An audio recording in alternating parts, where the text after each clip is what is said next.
I do need to talk a little bit about what is a watershed. You probably all know what a watershed is. Maybe should I just skip this entirely, or should I talk about it now? No. Okay, all right. Well, a watershed, simply put, is just the area of land that contributes flow to a common point or an outlet. So in our nice little drawing here that came right off the internet, here's our outlet, and this land here, when it rains or snows, eventually it warms up, right? Even if it's snow, and it turns into water, and it runs off the land at various stages. Watersheds are incredibly complex. There's all kinds of watersheds, flat ones, steep ones, sandy ones, clay, forested, agricultural, and everything in between. And our watersheds up here, just to make them even more interesting, of course, are full of beaver. So, once I thought I was going to canoe just a couple 100 yards down to where this little creek went into the Little Pine River in Crow Wing County, it was only a quarter mile. 7 dams later, I turned around and went back. There were 7 beaver dams in there in just a quarter mile. So our watersheds are complex, and of course some of the water in these watersheds is even more complex. So okay, we've got catchments, or the smallest units of watersheds, where 2 or more catchments form subwatersheds. A group of subwatersheds form a watershed, and then a group of watersheds forms a basin. So we have this nested thing from real small watersheds, and then moderately small watersheds, which you'll hear me use the term minor watersheds. That's what I mean. And there's definitions for all this stuff. There's the federal definition through EPA. There's the state's definition, which is very similar to the federal, but a little different from DNR waters, and so on. So the terms we use here are pretty important, but I'm going to use them somewhat loosely, but show you a little bit how that hierarchy works. But what I was going to say is, especially in a sandy, forested situation like we have here, thank goodness, in most of the upper Mist, most of the water goes right to the ground. It's amazing how little runoff there is in a forested watershed. It's almost zero. Well, this of course means you've got a groundwater-driven system. Well, that has a profound effect on water quality, and it's beneficial, of course, because you've got all that groundwater material, all that soil material filtering everything that's come down. So this watershed, the water that falls near the stream might make it to the outlet in a day or two. The water that goes into the ground might come out of this hillside here in a year or two. And then it enters the stream and it merely goes about its business going downstream just like the rest of the water, but it's a year or two later. So anyway. Where are the lakes? Pardon? Where are the lakes? The lakes. Lakes, L-A-K-E. Well, there's one. Okay. But this is just a generalized version. Okay. Let's see if that has that. Now we went backwards. There's no lakes in there. But the other thing I like about this one is this shows a little bit of rougher terrain on this side of the watershed. This is more moderate, like around here. And even this is probably a little exaggerated. Most of Minnesota doesn't have a lot of snow. The Northeast does. And by Lake Superior, the Southeast does, but most of it doesn't. And so, our watersheds are vastly different from those out west. Also, though, even within the state, southern Minnesota, highly altered prairie watersheds that are heavy soils, and nearly all the storage is gone out of those watersheds. The lakes, a lot of the lakes are drained. Most of the wetlands are drained. Well, that was all storage that slowed down that pulse of water after precipitation events. That's all intact up here. So we've got sandy soils, a huge plus for moderating runoff. Forests on top of the sandy soils, and then our natural storage is also mostly still intact. So that produces high quality water. That right there in a nutshell is why most of our central Minnesota has good water quality. And as you move out of that system, either to the Red River Valley of the north, high sedimentation problems, and turbidity problems, and the same thing in southern Minnesota. So do you sense that southern Minnesota will ever try to mitigate what they wrecked?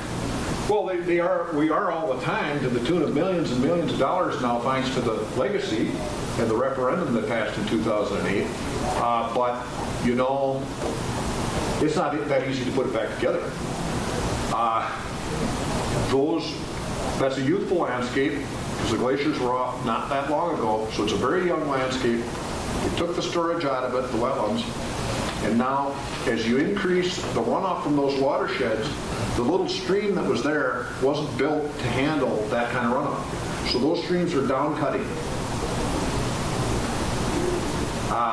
And now we're tiling more, which increases the runoff more, the stream down cuts more. And so that's a hard thing to put back together. I think what we should do work down there, but I think we should be very, very careful and targeted in where we do it. And there's some watersheds are better places to try than others, I guess. Okay. Yes, sir. What's the impact of converting your forest land to manicured or cultured lawns, turf? I think we'll get to an example of that, but yeah, you can have a forested watershed with all that storage and all those wetlands and stuff up in the headwaters. There's hardly any slope, you know, but if you super intensively develop right next to the lake, that can be enough, even though you've got a favorable situation off the lake, to override that moderating influence of all that timber and stuff in the watershed. I've got an example of that. Dan, can I ask you one more question on southern Minnesota? When you say be very careful, Well, you mean be very careful so the work can be productive? Yes. Or be very careful so you don't go backwards? No, I mean, let's find the places to work there that are most productive. Okay, thanks. Because again, I think one of my mantras is we treat these watersheds like they're all the same. They're vastly different in some cases. Some of them are similar, but sometimes they're surprisingly different. Lindbergh and I worked on one once, where I learned this was in Stearns County, working on Lake Cronus. And a little watershed on this side of Lake Cronus, they have very good animal feedlot inventories down there. The animal count, they have a count on how many cattle were in the minor watershed of this side of the lake. 70. The little minor watershed on the other side of the lake, 7,000. Well, we know cattle produce phosphorus. And there were 100 times more cattle in that minor than this minor, and we're treating them all like they're the same. You see? They're not. It's our job to look at the minors, study them, and figure out what the differences are. And we'll be more efficient and effective with our money, I think, because there isn't enough money to go around. Even with the referendum, it's a huge state, thousands and thousands of water resources and habitat opportunities. You know, there's a lot of money, but it's still limited.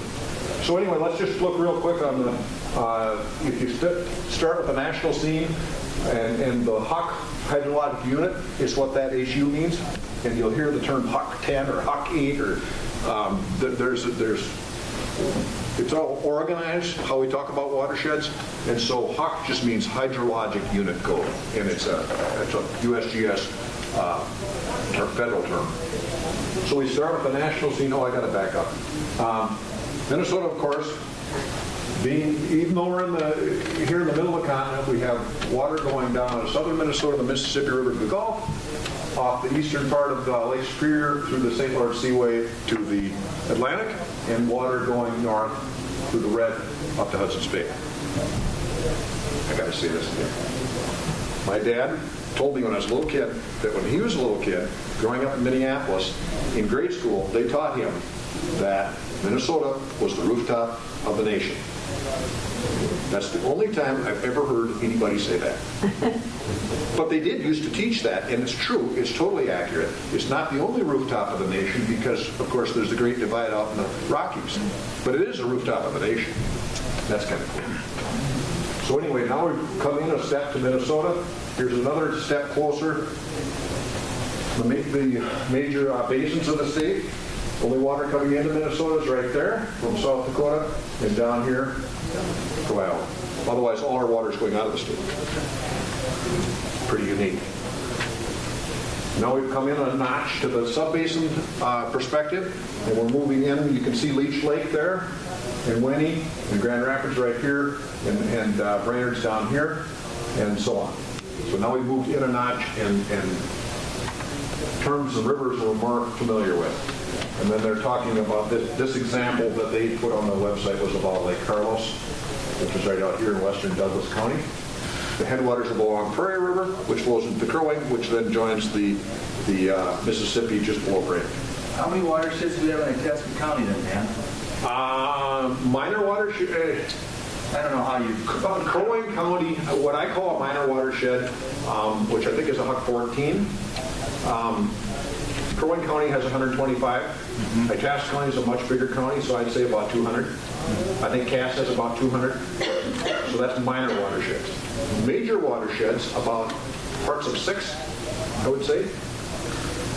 Because some is going, a little tiny bit is going up to the Red River Valley through the northwest corner of the county. The Big Fork, of course, going up to the Rainy, and a little bit going out to the east to Lake Superior, you know, in the Mississippi, of course. So there's at least 4. Okay. That's part 1. Any questions on what's a watershed? It was just a thumbnail, quick, hitting high spots deal. Now we're going to talk about water planning. And when I talk about water planning, I'm talking especially about county water planning. And counties have this process. I think Minnesota is the only state in the country that has this. And that is, every 5 years they write county water plans. And I'll get into the history of that in a little bit. The reason this slide's on here is this guy was a genius, Jimmy Doolittle. He was a real genius. And he, when he couldn't win the barnstorming races crossing the country in the early days of aviation, he won them for a while. Then the competition got better and he couldn't win them anymore. So what he did was he invented high octane fuel. So the guy was an actual genius. He did things that supposedly couldn't be done. And he'd figure out through the math and everything how to do them, and he'd do them.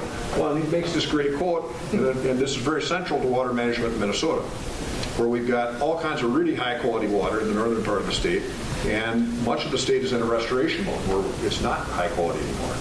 And so it's human nature to fix things that are broken, not prevent things from getting broken. That's the point of this slide. And we do it all the time, and without a cause, how do you rally people? It's not easy. Looking ahead is not really in our DNA that much. So this comes back to trends. Water quality trends are very useful and helpful, and you can have Maggie and folks and PCA know this far better than I do, but there's you need enough data to determine trends and some data to determine impaired or non-impaired and that sort of thing. And if the data is too scattered, I mean, it's a little bit here and a little bit in the Lake Association, maybe in the shoebox somewhere. It's good data, but it was never entered into the system, you know, then it's like it didn't ever get collected. And so we worked with our RMB labs, and Mariah's here from Detroit Lakes, and worked with them on this project to just, let's look at the large lakes in the 3-county area and see if they've got enough data to determine trends. We know they're not impaired, but do they have enough data to determine a trend? Is the water improving or declining, or is it stable? So as part of these little reports we put together, we included this piece in there, and this is really important because so here's Big Trout Lake, Crow Wing County, and this is its watershed. This represents a continuum of all the land in that watershed. There's a tiny bit of federal land there. This is the public land side. There's some state land there, quite a bit, about a quarter of the watershed. There's a little bit of county, and then this is the lake itself. It's got a very small watershed, so the lake occupies a large share of its watershed at 20%, roughly. And then this is the private side over here. Here's developed land, small amount, but it's right on the lake. So it's it delivers a high percent of its results. Here's the key thing. Phosphorus coefficients. Generalized land uses and tons of research all over the United States for years and years. And you can kind of generalize, this is how many pounds of phosphorus, which is the limiting nutrient in most lakes for algal growth, which reduces clarity and all that good stuff. So you can see here your forested and wetlands, natural lands, very low levels of phosphorus per acre per year. When you develop, whether it's agricultural development or it's suburban development, orders of magnitude higher. And I said when we got this cost $75,000 to start this project. We worked with 3 counties on it, $25,000 apiece. They were Cass-Aiken and Crow Wing, which aren't Itasca, but they're right next to Itasca. And I said, if we just get counties, I mean the commissioners, to think about this alone, it's worth $75,000. Yes, sir. Yeah, you show that 25% of the land on the lake is state-owned. Now, the DNR has done inventory of all the proper school trust land in the state, and they've identified about all the lakeshore that the state owns as real estate. So do you have any idea what the impacts on the lakes could be if the state sold all their lakeshore? Well, it would go from that to something like in this frame of things, just like it does with its private land. I would think the outcome would be the same. Perry has a lot better feel for that than I do, in terms of the state land and the trust land. And there's a lot of trust land. There's a lot of state land that isn't trust land, and the legislature is trying to figure out how to maximize, right? Return to the trust fund for school funding school. Is it like 1% of the school fund? I think comes from the 0.3%. I exaggerated. So anyway, I don't get it, but so you can't really, for state trust lands, you can't really put them in the protected class anymore as the way our current attitude is towards them. They're income generators, and they're basically for sale to the highest bidder. So if it's timberland, it can produce revenue from the fund through timber production, which Correct. they've been doing. Right. But now they're saying highest and best use and value might be development, shoreline development. So good point.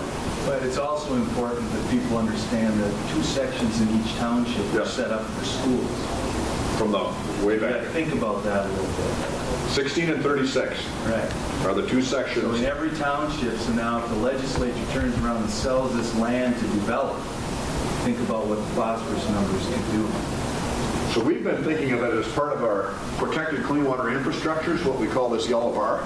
If we're trying to think about how would Big Trout Lake have decent water quality into the future for our kids, well, I'd be kind of counting on this stuff. That's part of the answer, isn't it? And it moderates that watershed, and that's good for the lake, of course. So anyway, I'll try to keep moving because I got a lot of stuff. This is just a slide from EPA. Here's why that phosphorus annual average output of 0.9 of a pound per acre per year, 900s, is accurate. Here's your runoff from a forested situation. Remember I said it was almost zero? And here's rain, and here's a parking lot, for instance, and your other land uses would be in here. So there's basically a runoff. So it's all getting treated through moving through the soil. So we did this work with Crow Wing County. We looked at these large lakes and RMB and so on, and this is phase 1 and phase 2. We started with 3 counties in 2008, and there's the counties in the lake, 45 lakes, and then we did 13 counties the next time, a few years later, 144 lakes, and so on. So that's when we started looking at minor watersheds. It was about lakes, and you can't figure out the lake's future if you don't look at the watershed and that sort of thing. So, that's what drew us into minor watersheds. We're lake minor watersheds. Okay. Now, just a real quick, Itasca County is going to update its water plan, and I think that's kind of one of the themes of this conference is looking forward to that 5-year opportunity, which is coming up now, to renew that water plan. What should we be thinking about? And I'd like to suggest the Crow Wing County approach, which is, I'll get into here. So anyway, a little background on water planning. It started with the 1976 drought, a severe 1-year drought, which dried up rivers in Minnesota like the Pond of Terre, zero flow. Irrigation requests skyrocketed and that sort of thing, and it really got the attention of the legislature, and so they set up a commission to study it, which was the Water Planning Board, and the Water Planning Board's report came out in 1979. The legislature said, study water management in Minnesota, come back with recommendations on how to improve it. They came back with 85 recommendations, I think it was, on how to improve water management in Minnesota. Again, a crisis. See? A drought. That's what sparked the legislature and their attention. It wasn't because everything was great. That just doesn't do it very often. So anyway, they came out with a report. One of their recommendations was, you know what? Counties have land use authority in Minnesota. And we know land use affects water quality. What if we encourage counties to write water plans and get them more involved in water management? Because they have a profound influence, but they're not directly involved. And it's a nationwide idea. It was the only county in the state, only state in the country at the time with water planning. I think we still are, but I don't know that. So anyway, this is a pretty far-reaching, far-sighted idea. So anyway, the report was called Toward Efficient Allocation and Management. The 85 water planning statute passed the legislature. So now they turned that recommendation into a law. We got funding for it in 1990. And so the wheels, are grinding very slowly here, but they are moving. Usually it's good they move slowly. So there's first generation water plants, I talked about every 5 years. And so we get over here, fourth generation, and then in 2008, water planning, I noticed this because I just love county water planning. I think it's an incredible tool. We're lucky we've got it. But it got to be 20 years old. It wasn't new and shiny and sparkly anymore, and it was kind of fading. And I remember a few of us saying, we've got to put more energy into this or we're going to lose it. It's going to disappear, and so let's try to revitalize county water planning. And then the referendum passed in 2008. Largest commitment any state's ever made to natural resources in world history. Right here. No one thought it would pass. I was one of them who didn't think it would pass. Huge recession underway. It passed anyway, easily. Well, okay, whether we support it or not, it's there, it's state law.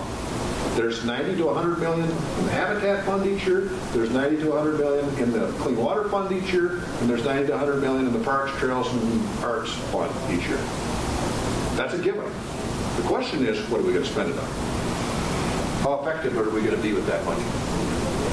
So, we talked a little bit about these. We started screening these large lakes and developing these little watershed reports. That was the first 45 lakes, 2008, 9, 10, right in there. Then we did it again because the counties really liked it.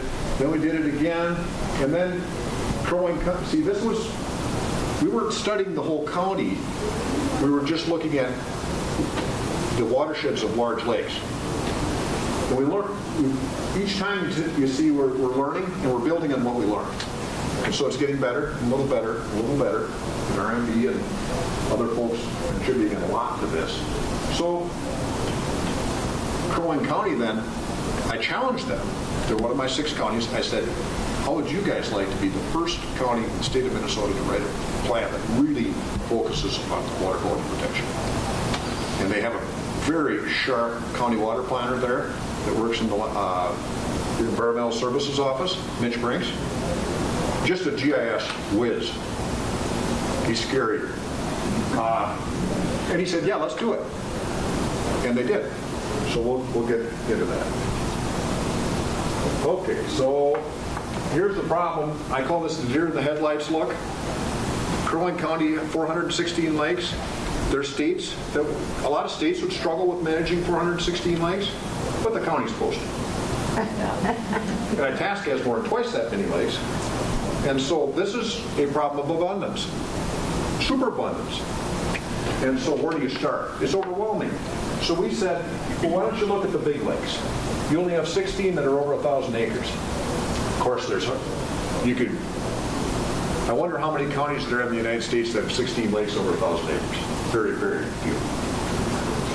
So this is, so we said they're the most likely to have data because they're the most likely to have lake associations, and lake associations collect data and work with DCA on that. And thank goodness they've been doing that for the last 25 years or more. If we didn't have that data to draw on, we wouldn't have got very far. So anyway, here's the 16 large lakes in Crow Wing County. And they're some of the who's who of the best lakes in the United States. That's how significant those lakes are. George Orning was a great DNR planner and geographer, and I would ask him from time to time just to see what I knew what he'd say, but I'd love to hear him say it. I'd say, so George, is Pelican in the top 50 lakes in the United States? And he'd go, easy. Easy. It is. He knew what he was talking about. So anyway, there's the big lakes, and then you screen them for data. We thought they might have data, and so they come out in these categories. So these lakes here are the lakes with stable water quality. No trend either way. Well, given the Crow Wing County's proximity to the Twin Cities, they're a lot closer than we are. And that's the driver, the Twin Cities of shoreline development. And given that they also have much lower levels of public land than Itasca does, about a quarter of the public land you do, that's awfully good news from my point. And I knew this is where we would get the county commissioner's attention, right here. Because they're going to go, really? Well, that's good. And then, oh, these have increasing trends. These lakes are getting better, quality-wise. And then Gordon didn't have enough data. Well, then they worked with MPCA and so on to get the data because they're just a couple years short. And then they'd have enough data to get a trend. And then these are the lakes with declining trends. So then, see, on that basis then, they can apply for funding, and then Bowser gets the application, and we go, well, God, these guys have done their homework. They're focusing on big trout and gull because of this information. They're not guessing, you know. It's prioritized, targeted, and so on, and measurable. So they got funding and they worked on those lakes. Here's another, now they've done more lakes than the original 16. So this is new information, kind of, Maggie. It was kind of there in part, and more data is collecting all the time.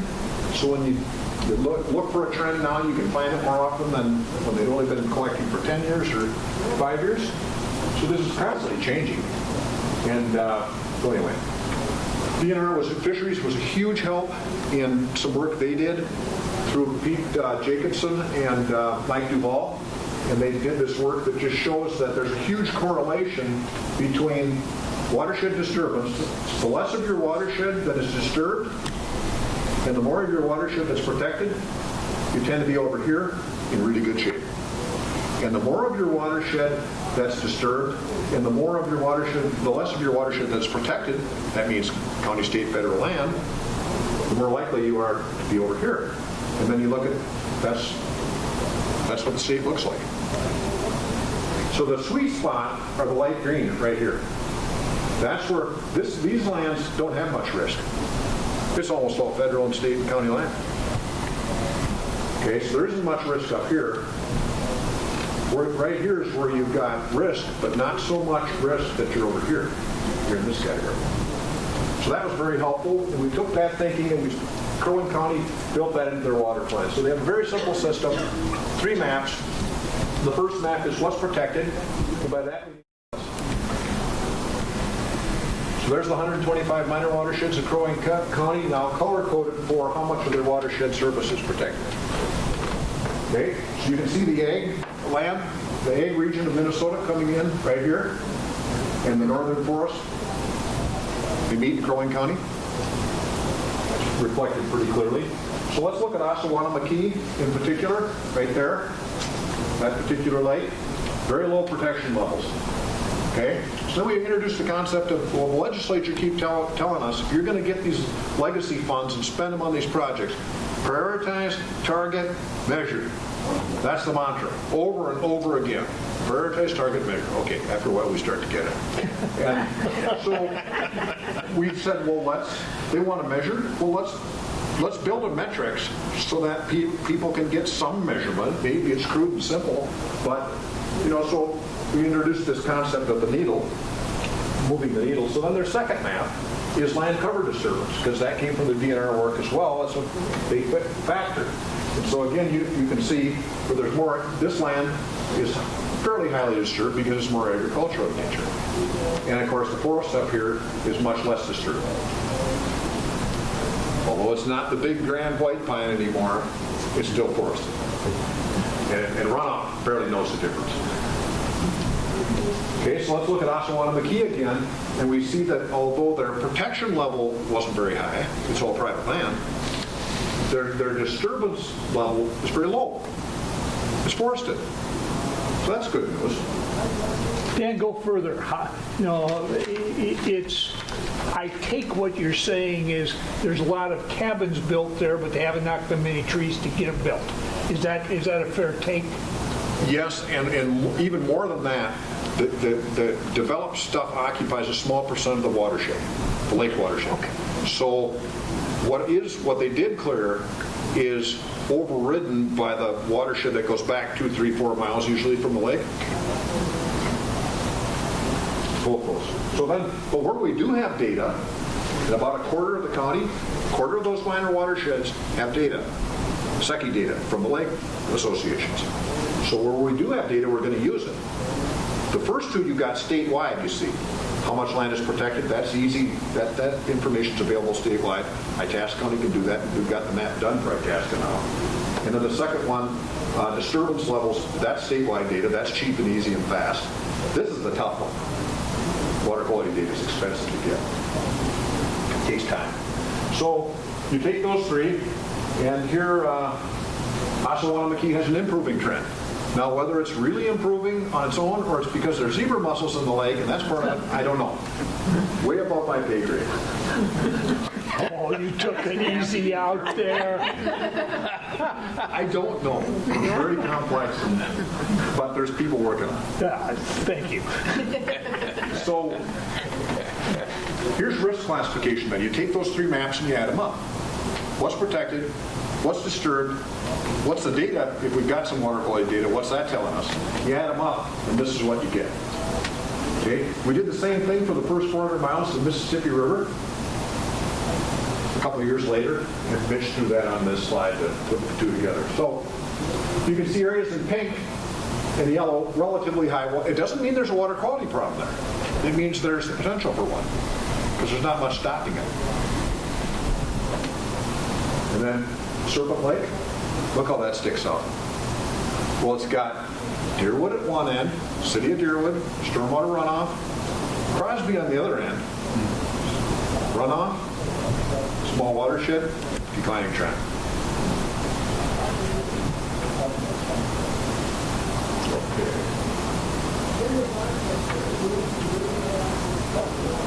Hey, Dan, when you guys give this information to whatever organization is looking for the trend, do you see that it's interpreted by the citizens that live there to try to change?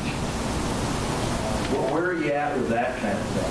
Well, I don't know if this gets at it or not, but all we're trying to do is set the table, I call it. Mm-hmm. Provide information. These are pretty complicated subjects and issues. And how long would it take the electrical contractor to talk over my head if he comes to my house? Right. About 10 seconds? Right. Be way up here. We're bringing it down so people can understand what we're seeing. Mm-hmm. And then they determine what to do with it. We don't. I understand. Is that? Yeah, but where I'm at is I'm kind of wanting more, okay? Yeah. I mean, we've talked about this in the past where you get a snapshot of data, like we have up here in Itasca County. We got 200 lakes with 10 samples of a lake, okay? Mm-hmm. But the thing of it is that's impossible to interpret for trend. It's a snapshot. Right. So we've always talked about, getting this data, and you get the data now, you stick it on a shelf, it does no good. Right. So now if we get this trend and we get 13 or 14 years of data, and we can work with a laboratory to interpret the data and say to the citizenry, hey, here's the situation in your watershed, and these lakes are on a decline. Mm-hmm. The question is, does it still become put on the shelf? Or is there going to be situations where people are going to actually make a change to whatever they're doing, whether it's buffers or whatever? That comes down to pretty much it's up to you guys. Yeah, I know. That's a local call because there's 14,000 lakes in the city. Right. 1,400 would be a lot. There's 10 times that big. Yeah. And so the state resources are so outgunned and overrun, it's not even funny. If the locals don't care about that lake, why should the state? Well, don't we have It will help. Southern Minnesota? So when the locals do care and get involved, well, then we start, oh, okay, really? Well, let's start working on this together, maybe. So I'm not saying it's all local. No, I got you. And of course, the referendum put up the state money. The state money's there. So it's up to the locals to get organized, write a good water plan so they can compete. Because I want to see the money come up north. And that's the point for me asking this question in this group. You know, it's going to take some bodies to get this accomplished. And, you know, it's just like grabbing the data and doing nothing with the data. You can do the trend and tell somebody that, hey, look, you've got to do some mitigation or it's going to turn into a swamp. And if the people don't do anything about it, it's not that the government's going to save the day. It's the citizens that are going to have to do the work. At least be the impetus for getting it rolling and sustaining it. And you know, that's how politics works, the squeaky wheel syndrome. And so Osawatomie, now Crow Wing County can say, because Osawatomie is a wonderful lake, and it's a Cisco Refuge Lake, Tier 1 Cisco Refuge Lake, which means it's very high quality water. What's the Cisco term mean there? That's a little, remember the salmon family? Okay. It's a real high quality forage fish for your big northern walleye and muskie. And they get biggest on lakes that have Cisco because of the high oil content. It's not the food service people, it's not the data transfer people, it's the, okay. Yeah. Okay. And they're also reflective, they're kind of the old canary in the coal mine thing. They're reflective of really high water quality. And when the water quality degrades, they disappear. Farm Island Lake, Aiken County, I was reading the lake report from when RMB put that report together. So it's about 20 pages, the report. The very last page, the last paragraph, the last sentence, it happened to be the fisheries report. That was the page. It said, Cisco are no longer found in Farm Island Lake. They kill that, and test and see what's in the lake. They're not there anymore. They're gone. Well, a little too much watershed disturbance. That's what happened. So then, this is where we are now with Crow Wing County and Mitch Brinks and the GIS work he does. Is here's Big Trout Lake again. Remember that lake we were talking about before with the declining trend? 3-foot decline? Okay, they want to focus on that. With this dark green here, this is the county and state land in the watershed. There's the lake itself. So this is like a thermometer of protection. DNR says the good goal is 75% permanently protected. That'd be right here. So here's protected state land. This is the lake itself. This light green here is relatively large tract private land. There's your protection opportunity for Big Trout Lake's future. That's the only lake trout lake in Crow Wing County. So it's an exceptional lake. It also happens to be the lake, as a little kid growing up in southern Minnesota, where I went to Bible camp. Out of 14,000 lakes, it's that one. What do you remember from camp? I remember how clear that water was. It was. It was exceptional. Of course, Is my check in the mail? Absolutely. So here's again, the needle.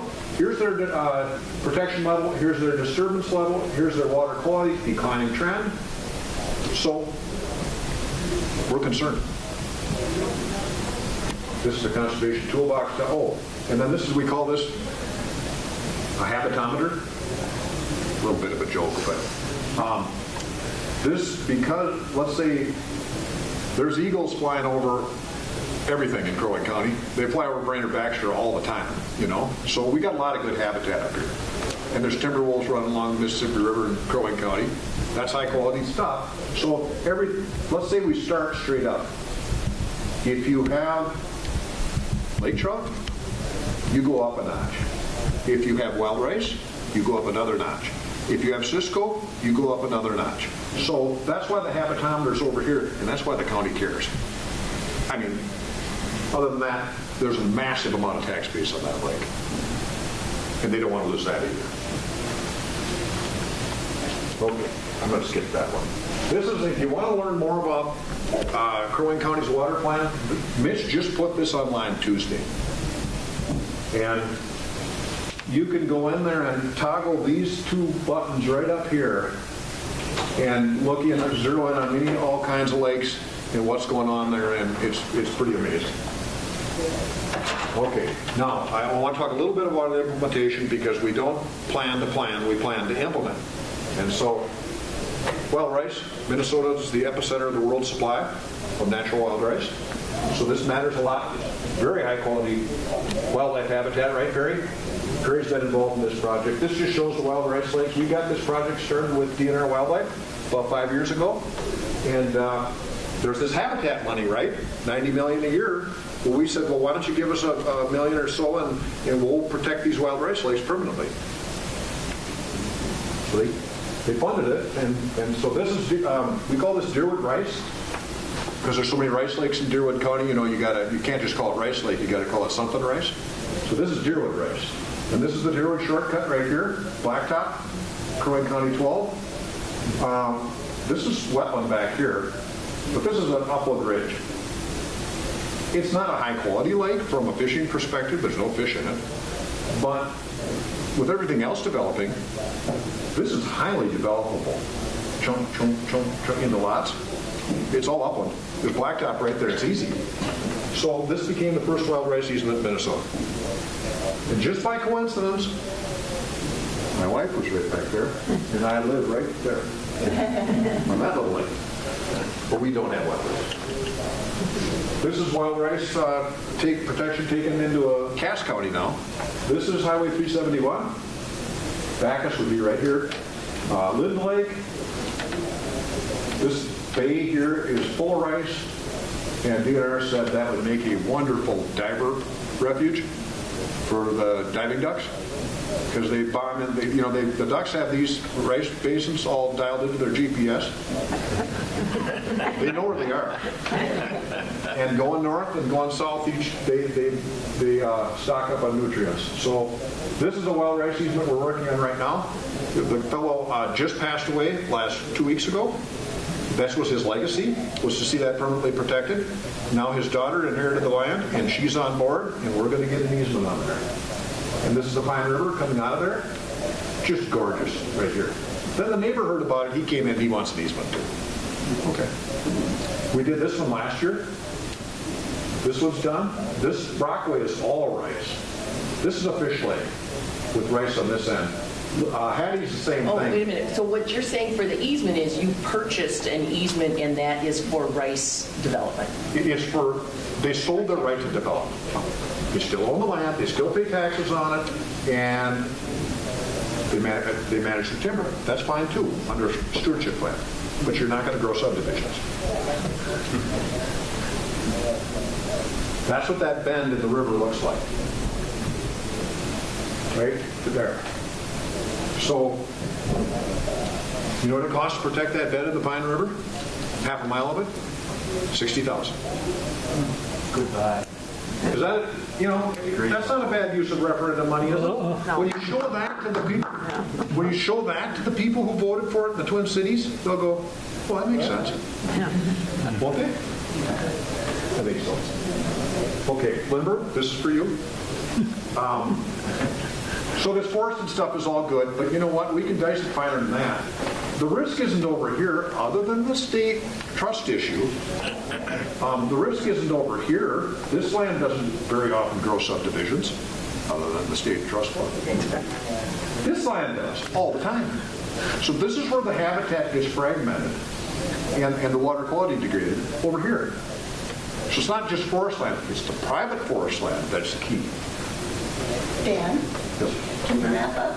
Yes, I can. Thank you. I'm in the implementation, and now I'll go twice. And maybe you can stick around so if there are other questions. Tulby Lakes, DNR Forestry got this started. We work with them on it. That's Thornton Lake in Crow Wing County, Tier 1 Sitka Refuge Lake. That's Lake Mille Lacs right there. Gorgeous. Oh, that's a trout stream feeding that lake. So there's the Tulby Lakes area. That's what's eligible. Now Itasca County's joined that project, so now they're eligible as well, which is great. That's when the deer aren't moving in Itasca County, you take pictures. But remember, it's working lands.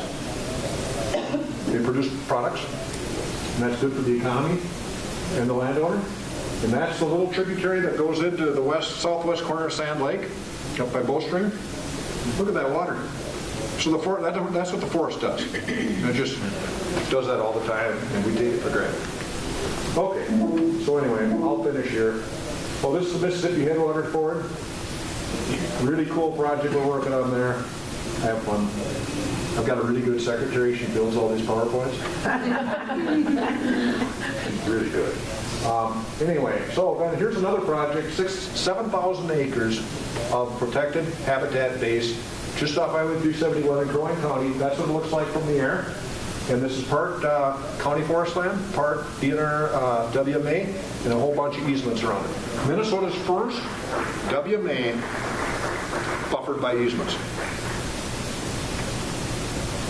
And so there's the WMA. That's county forfeit land. This is WMA, public land, and then all the easements around it. Okay, so we're over there, and then moving the needle. It's that minor watershed started with risk there. We did a whole bunch of easements. Reduced the risk about a notch. Okay, it starts to add up after a while. And there's my last slide. Do you have any watershed associations rather than lake associations, watershed? No, we don't. No, it's- I'm just trying to think. It's in our county There's law. always an exception. We have lake improvement districts in Crow Wing County, Morrison County. There's a handful of those, but watershed association, well, it'd be the Leech Lake Watershed Project. That's the Watershed Association. For the whole Leech Lake watershed in mostly in Cass County. Is it private? I mean, just Yeah, it's private. citizens. Yep. Citizen driven. Citizen board members. Okay, That's been around for about 20 years. And then if there are any other questions, I just have to sit up for the next speaker, and is that okay?